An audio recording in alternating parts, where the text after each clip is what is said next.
kampanye sebagai serangkaian tindakan komunikasi. Nah, tindakan komunikasi yang terencana yang terencana dengan berbagai tahapan-tahapan.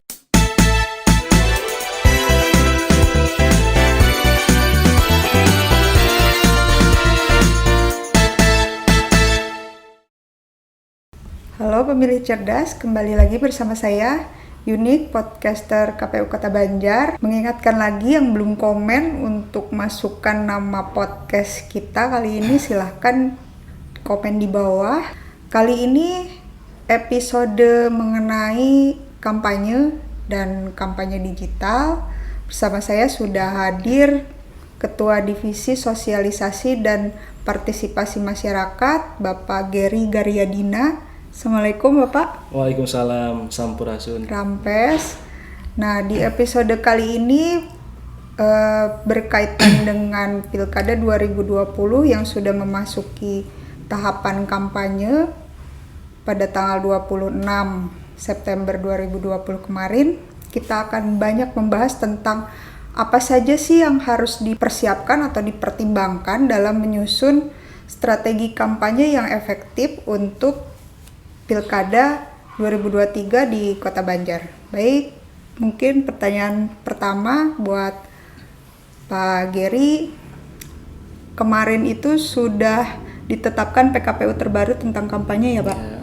PKPU 11 2020. 2020 ya. Apa saja sih yang perlu di-highlight atau perubahan yang signifikan yang membedakan dengan PKPU sebelumnya 2017, PKPU 4 2017. Silahkan. Baik, terima kasih Ibu Unik ya, podcaster KPU Kota Banjar.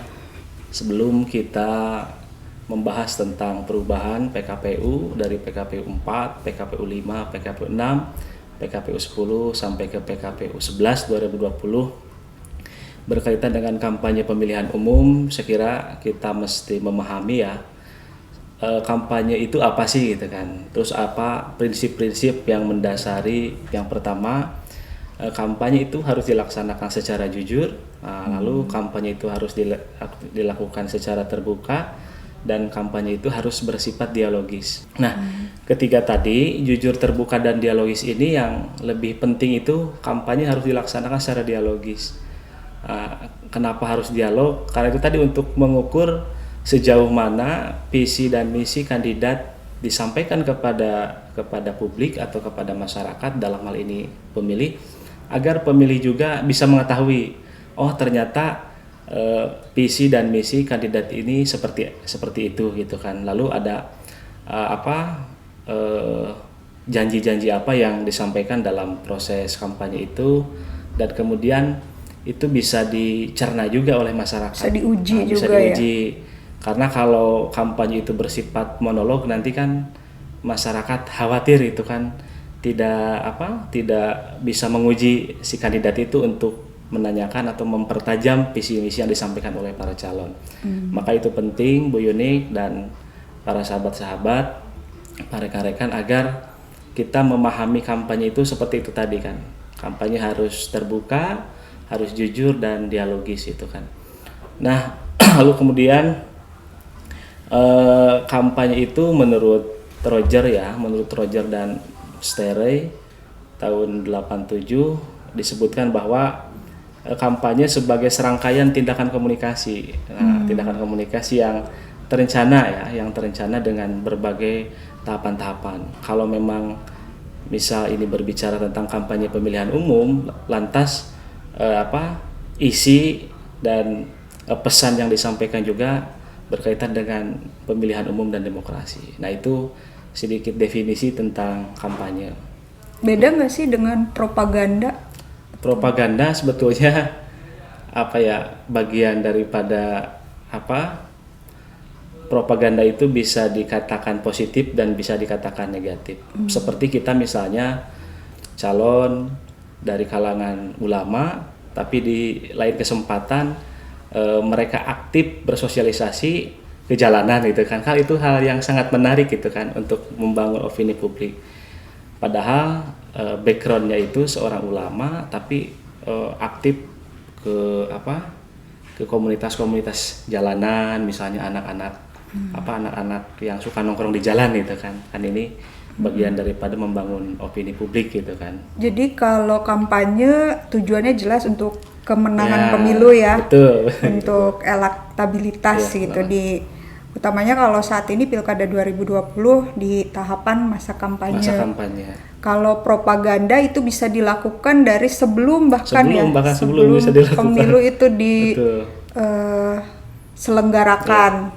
Dan itu bisa sangat bermanfaat dan efektif untuk menaikkan citra opini atau menyampaikan kebijakan-kebijakan publik mungkin ya. Betul. Oke, nah tadi bahwa kampanye itu harus dialogis, sementara saat ini dengan perubahan tadi yang PKPU 11 ini diarahkan untuk berkampanye melalui media virtual media virtual, daring ya. Daring dan media sosial juga. Nah, bagaimana bentuk dialogisnya? Ada beberapa strategi. Yang pertama adalah bagaimana nanti bukan hanya kandidat ya yang merangsang masyarakat ataupun konstituen masyarakat sebagai pemilih, tapi harus ada tim-tim khusus yang bisa mengajak masyarakat untuk kritis itu kan. Nah kan ketika proses kritis itu mulai dibentuk lalu menjadi bagian sangat penting dalam proses kampanye meskipun secara virtual. Nah ini juga kan bisa memantik tumbuhnya dialog gitu kan meskipun secara daring. Kalau memang metodenya hanya si calon menyampaikan visi dan misi lalu tidak dibuka ruang-ruang diskusi, saya kira sangat begitu tidak signifikan pengaruhnya. Tapi kalau misalnya proses dialog itu, proses kampanye melalui media daring atau melalui virtual, saya kira perlu ada tim-tim yang coba merangsang masyarakat yang hadir dalam proses virtual ini ya, misalnya bertanya seputar apa gitu kan, mesti harus dirangsang karena beda antara tatap muka dengan media virtual. Terkadang ada ada pembatasan itu kan, berbeda dengan kita langsung bertatap muka langsung, kita akan menanyakan langsungnya juga kan kepada si calon langsung. Nah meskipun secara virtual kita langsung berhadapan dengan si calon, tapi ada pembatasan yang berbeda antara tatap muka dengan media virtual. Dan memang masyarakat kita belum terbiasa ya. Belum terbiasa dengan teknologinya. Betul. Dan interaksi di dalam teknologi itu. Ya betul. Atau kan bisa saja begini seperti kegiatan-kegiatan diskusi online di Zoom itu kan melalui virtual. Kadang ada host ataupun ada MC yang barangkali mau bertanya silakan chat di kolom gitu kan. Nah, chat di kolom atau bisa saja misalnya si host tersebut atau tim sukses tersebut bisa menanyakan langsung tanpa dengan mengetik pertanyaan yang ada di dalam kolom itu gitu kan. Dan jangan dibatasi gitu kan, karena berbeda antara diskusi antara seminar dengan proses kampanye. Pokoknya bebaskan aja beberapa pertanyaan gitu kan yang berkait, apalagi misalnya yang dibahasnya itu seputar isu kedaerahan misalkan, isu tentang apakah misalnya si kandidat ketika jadi akan memperhatikan kearifan lokal misalnya seperti itu, atau hal-hal lain lah. Apalagi misalnya isu disabilitas ini kan agak lumayan jadi perhatian, apalagi kemarin di Kota Banjar ada kelompok ya yang tergabung dalam forum disabilitas beraudiensi kepada pemerintah untuk mempertanyakan bagaimana perhatian pemerintah kepada kaum disabilitas. Nah itu juga hal-hal yang menarik sebetulnya bagi para kandidat untuk lebih berbicara juga tentang keberlanjutan kelompok disabilitas di Kota Banjar itu kan Bu Yuni, seperti itu. Iya, jadi dengan adanya dialog itu justru jadi bahan juga. Betul, ya untuk calon mengetahui tentang isu-isu yang ada di grassroots itu. Iya. Keinginannya seperti apa ya. Jadi tidak sangat efektif justru dengan membuka dialog itu untuk menambah isu-isu yang bisa dikampanyekan oleh pasangan calon. Sejauh mana di Banjar perlu untuk menggait konsultan kampanye untuk berkampanye di Iya. Pilkada Kota Banjar nantinya. Yang coba saya amati ya beberapa waktu ke belakang di momen proses elektoral dalam hal ini pemilihan kepala daerah, memang beberapa kandidat ada Bu Yunik yang coba menggandeng atau menggait para konsultan politik.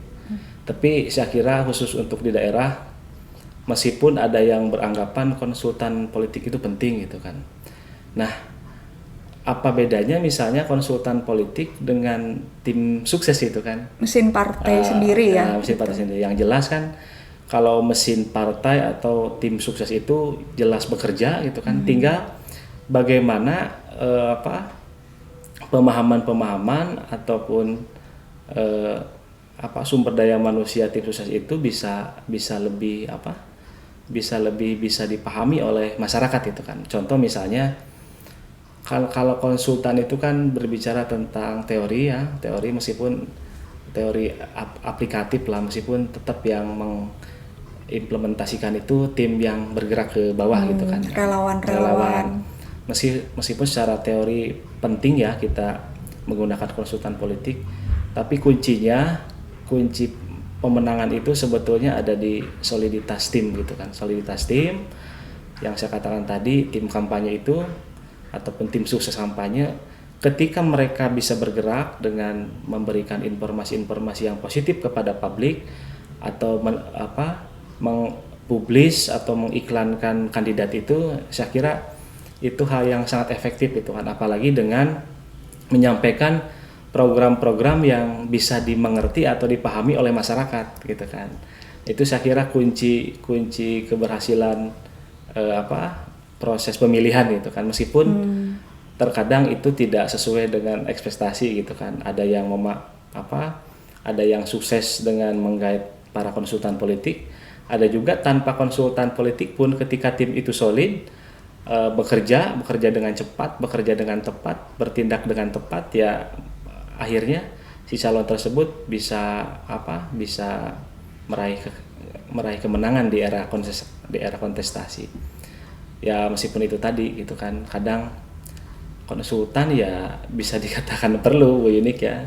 Atau karena Banjar itu relatif karakter pemilihnya misalkan sudah terpetakan gitu, jadi begitu. tidak terlalu rumit atau tidak terlalu heterogen. Ya. Nah karakter Banjar memang kan dari masa ke masa mengalami perubahan yang signifikan kan. Dampak yang sangat signifikan itu adalah dampak teknologi Bu Yunik ya. Jadi teknologi ini kan yang bisa diakses oleh masyarakat, khususnya masyarakat Kota Banjar. Informasi tentang kandidat, tentang apa kan bisa diakses kan melalui ada media sosial gitu kan. Nah, justru masyarakat hari ini lebih menekankan terhadap rekam jejak kandidat. Jadi tidak lagi melihat kandidat itu yang seperti apalah, tapi ketika masyarakat melihat rekam jejak, track record bahkan itu gitu kan, khususnya di Kota Banjar, masyarakat sudah mulai masuk ke wilayah itu gitu kan. Meskipun adalah sekelompok masyarakat yang masih pragmatisme oriented masih ada, tapi meskipun ada yang bilang presentasinya sangat besar itu kan, khususnya di Kota Banjar berbicara dengan money politik. Tapi yang coba saya amati, karena money politik ini kan dilihatnya harus per kasus ya. Nah kita bisa dilihat kemarin di 2019 kan kasus yang tentang money politik itu bahkan ada tapi tidak begitu banyak gitu kan. Nah otomatis itu menandakan kesadaran masyarakat tentang money politik itu sudah mulai berkurang. Nah, otomatis berdampak juga kepada perilaku pemilih yang lebih mengedepankan itu rekam jejak, track record dan lain sebagainya. Tidak lagi melihat uang sebagai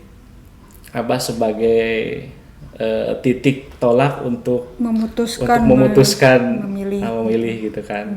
Ya khususnya di Kota Banjar alhamdulillah sudah sedikit baik Bu Yunik ya gitu kan, karena itu tadi, karena peran masa digital ini memang sangat bermanfaat ya gitu kan. Jadi si masyarakat tidak lagi melihat calon secara langsung kan bisa mengamati lewat media sosial, terus apa yang disampaikan di media sosial kan seperti itu gitu kan. Ya, itu juga mengkonfirmasi data yang saya punya, Pak, bahwa di Banjar ini dari 147.555 sekian itu 53 itu memang 44%-nya gen milenial. Milenial ya. Ya, jadi komposisi antara Gen Z dari usia 17 sampai 21 dan milenial sampai umur 38. Itu ada proporsinya 44%. Ya. Kemudian di atas itu Gen X kita sebut di atas 39 itu 56%. Jadi memang betul bahwa akses untuk mengetahui kandidat itu lebih banyak di pemilih lewat milenial ya. Pemilih milenial melalui yaitu tadi peran-peran media sosial dan sebagainya. Nah, elektabilitas itu kan penting ya. Sangat penting. Karena kadang-kadang itulah yang menentukan kemenangan gitu, di samping proses kampanye yang dilalui gitu. Nah, ada tidak tokoh atau masyarakat yang saat ini elektabilitasnya sudah di 80%, sudah di atas 80% untuk Kota Banjar? Untuk Kota Banjar, kalau memang ukuran elektabilitas ini sangat sulit untuk dipresentasikan Bu ini kan. Tapi setidaknya kita bisa mengukur elektabilitas itu melalui perbincangan-perbincangan di masyarakat. Nah, terkadang saya coba amati ya beberapa masyarakat kan, terkadang mendekati pilkada sudah mulai nih banyak istilahnya banyak membicarakan tentang siapa yang akan nanti duduk sebagai di Banjar 1 kan begitu. Termasuk podcast kita siapa sih? Siapa sih? Nah, kadang juga ada beberapa masyarakat yang langsung menjustifikasi, wah kayaknya si ini cocok nih, si A ini cocok nih untuk memimpin Kota Banjar dengan backgroundnya A B C D gitu kan, seperti itu. Tapi saya rasa untuk di Kota Banjar semuanya sangat berpeluang sih Bu Yunik ya. Saya tidak bisa menyebutkan kira-kira ada nggak 80% yang elektabilitasnya sudah muncul misalnya. Karena incumbent juga sudah memang betul selesai ya. Iya, sangat berpeluang gitu kan untuk maju kembali di pilkada nanti gitu kan. Tapi saya coba amati justru ini salah satu peluang besar bagi masyarakat, baik itu di kalangan akademik, kalangan milenial, untuk tampil sebagai kandidat gitu kan. Nah, ini sangat berpeluang sekali gitu kan, apalagi melihat tadi yang disampaikan Bu Yunik bahwa di angka 147.000 itu di DPT kita 44%-nya itu adalah pemilih milenial. Nah, otomatis ketika pemilih didominasi oleh pemilih milenial, keterpilihan kandidat pun pasti merujuk kepada pemilih-pemilih milenial. Seharusnya muncul dari 44% nah, 40% itu ya. Gitu kan. Nah, tinggal nanti kita lihat sejauh ini misalnya kira-kira para kandidat yang nanti akan mencalonkan siapa gitu kan. Tapi khususnya di Banjar ini salah satu peluang bagi masyarakat yang ingin coba berkontestasi, karena dengan melihat era digital sudah semakin masif dilakukan, otomatis dengan kos politik yang begitu tidak dikeluarkan begitu besar, melalui media sosial pun kan bisa masif disampaikan gitu kan, berkaitan dengan program, visi misi dan lain sebagainya. Nah, meskipun saya dengar dari kalangan legislatif ada yang sudah coba akan ikut kontestasi di eksekutif, tapi untuk siapa-siapanya saya kurang begitu tahu gitu kan. Yang jelas ada informasi dari legislatif ada yang akan siap untuk ikut di kontestasi eksekutif seperti pemilihan kepala daerah gitu kan. Tapi siapapun itu, untuk membawa Kota Banjar lebih maju, lebih baik dan lebih berkemajuan, saya kira mesti didorong oleh program-program yang berkualitas ini ya, dengan tentunya bagaimana coba berbagai kontestan fokus kepada pendidikan politik masyarakat yang baik gitu kan. Jangan sampai para kandidat itu memberikan contoh dengan money politik gitu kan. Saya kira kalau begitu konsepnya, proses demokrasi kita tidak jauh Mundur. dari malah mundur. ke Tapi belakang. ketika si calon lebih menyampaikan tentang bahaya money politik gitu kan, dan lain sebagainya, insya Allah lah demokrasi di Kota Banjar juga akan begitu baik dan mungkin sangat baik gitu.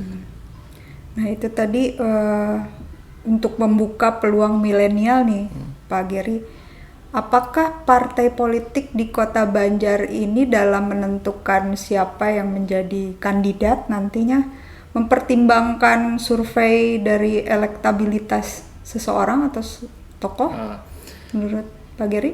Atau kebijakannya yang sentralistik misalnya? Dari DPP mungkin begitu.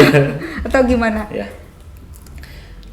Memang survei ya, khususnya lembaga survei, terkadang ketika mendekati masa pemilihan itu ada beberapa partai politik menggait lembaga survei untuk mensurvei calon-calon yang akan diusung. Nah, begitu. Misalnya calon si A, B, C, meskipun tetap kebijakannya kalau tidak salah ya, tetap yang memutuskan itu dari pusat, dari tingkat DPP.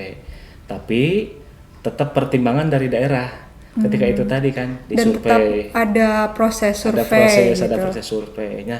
Sepanjang proses yang dilakukan itu baik, misalnya dari partai A mendorong tiga kandidat, lalu lembaga survei disuruh mensurvei ketiga kandidat ini secara popularitas, baik secara popularitas ataupun secara elektabilitas itu kan. Nah misalnya dari ketiga ini ternyata si C ini yang secara elektabilitas dan popularitasnya tinggi, otomatis itu bisa jadi rujukan bahkan mandat dari partai untuk ikut berkontestasi gitu kan. Iya, jadi sebetulnya di situ peluang dari calon-calon muda ini buat masuk gitu. Tidak bisa otomatis ya, Pak. Tidak bisa otomatis pada saat mendekati pemilu dia baru mencalonkan diri. Betul. Karena mau tidak mau kalau popularitasnya bagus di mata partai politik tentu saja akan dipertimbangkan ya. Betul. Jadi artinya kan opini publik harus tetap dibangun dari sedini mungkin untuk meningkatkan popularitas tadi ya. Ya, betul. Karena apalagi kan pilkada di Kota Banjar itu kalau melihat RUU-nya kan masih sangat dinamis begini ya. Bisa 2022, bisa 2022, bisa 2023. Bahkan kalau di 2023 ini ada kesempatan nih waktu 3 tahun bagi para kontestan, bagi para kandidat untuk meningkatkan elektabilitas itu kan. Nah, untuk menjual calon atau untuk mempromosikan diri sebelum pilkada ini di Kota Banjar kan ada banyak hal tadi isu yang bisa diangkat ya untuk memperkuat citra ketokohan gitu. Selain isu agama, etnis, itu apa sih yang menarik di Kota Banjar?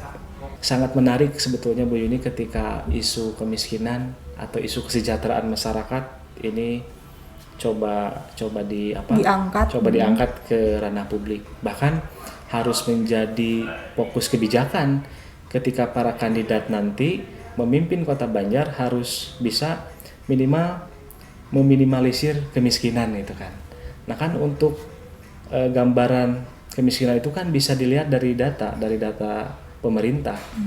Nah, contoh misalnya yang rumah tidak layak huni saja kan sudah ketahuan berdasarkan data dari pemerintah paling terkecil tingkat RT kan sudah bisa terkontrol. Misalnya di lingkungan ini yang rumah tidak layak huni berapa gitu kan. Otomatis rumah tidak layak huni berdampak juga pada kemiskinan dan kesejahteraan. Nah kan karena kan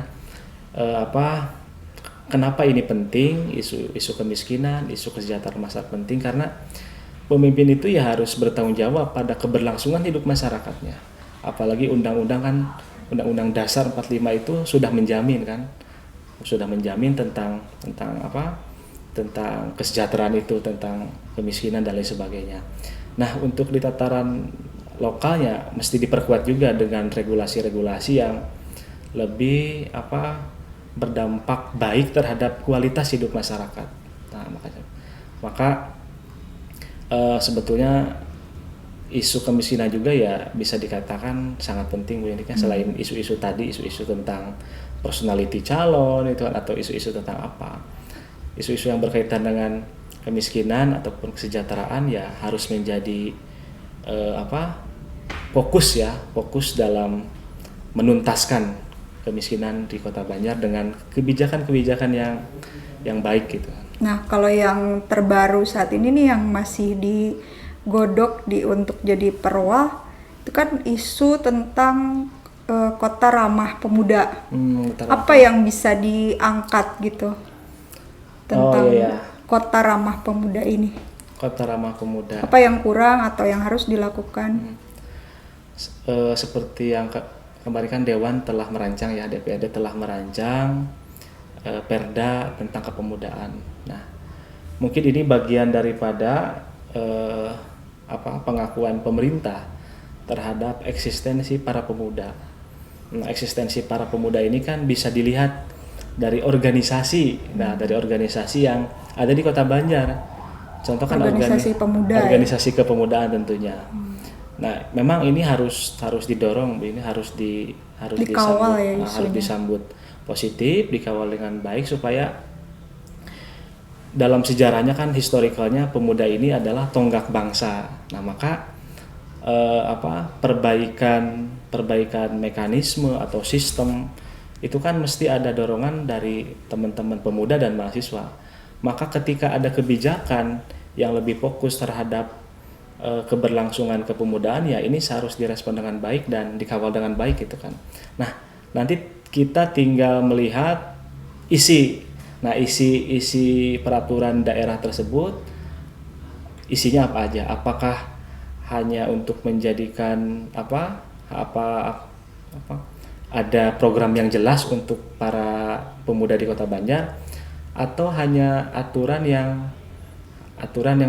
diberlakukan tentang tentang organisasinya gitu kan, misalnya tentang apa saja yang diatur lah. Nah, itu juga mesti tahu kan, bukan hanya judulnya saja Perda tentang kepemudaan, tapi isinya juga harus mesti digodok. Jangan sampai ketika kita tidak fokus mengawal, para teman-teman OKP tidak fokus mengawal, isinya malah berbeda dengan spirit kepemudaan itu gitu kan. Maka untuk teman-teman pemuda yang ada di organisasi kepemudaan ini, isi dari Perda tersebut mesti harus untuk keberlangsungan para pemuda di Kota Banjar. Bagaimana menciptakan para pemuda yang inovatif, produktif. Karena selama ini kan kalau berbicara suprastruktur Banjar bisa dikatakan number one itu ya, nomor 1. Tapi untuk pembangunan suprastruktur, nah ini yang harus jadi pemikiran bersama gitu kan.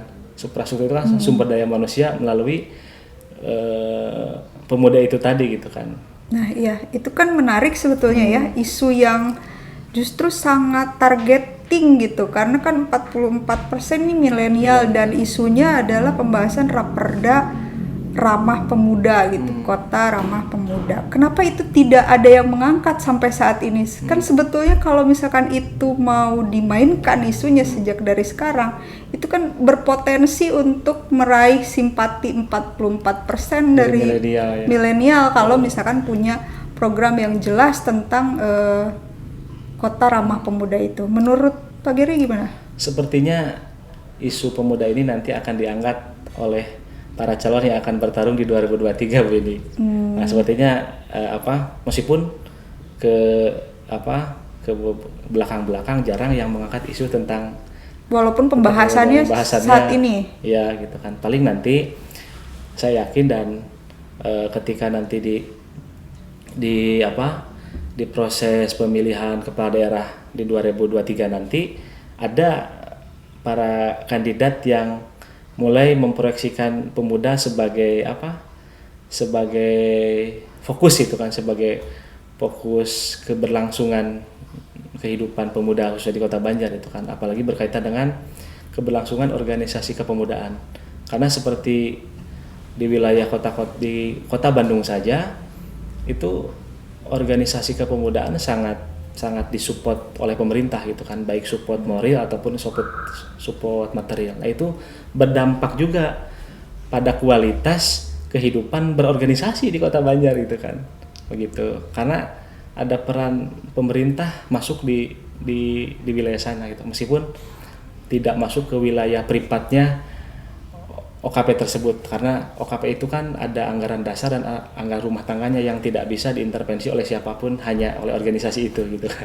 Jadi sebetulnya dari mulai saat ini juga sudah terdapat isu-isu penting yang bisa diangkat atau digali oleh para calon kepala daerah di Kota Banjar. Hanya saja memang butuh komunikasi politik yang lebih baik lagi untuk menyampaikan hal itu kepada masyarakat, dan strategi politik untuk peningkatan elektabilitas calon kepala daerah di Kota Banjar. Baik, sekian dulu untuk sesi podcast keempat kali ini.